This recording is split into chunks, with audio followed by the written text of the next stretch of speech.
কি করেছিলাম? আম পোড়া শরবত, শুকনো মরিচ, বিট লবণ আর চিনি দিয়ে ঠান্ডা পানিতে আম পোড়া শরবত গরমে সেই স্বাদ। সাথে আমাদের যেটা পান্তা ভাত সেটা তো খেতেই হবে। আর আছে শুকনো মরিচ দিয়ে পেঁয়াজ ডলে ভর্তা, ডালের বড়া, আলু ভর্তা, আর সাথে গন্ধরাজ লেবু চিপে মরিচ ডলে পেঁয়াজে কামড়। আহ, কী যে মজা! আর ওই যে বাঙালির ইদানিংকার ঢং শুরু হয়েছে যে একটুখানি ইলিশ মাছ থাকতেই হবে, তো আমি করেছিলাম ইলিশের পানি খোলা।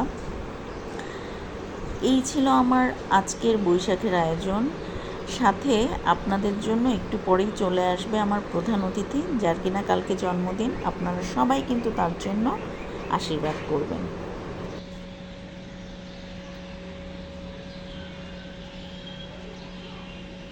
সবাইকে জানাই শুভ নববর্ষ।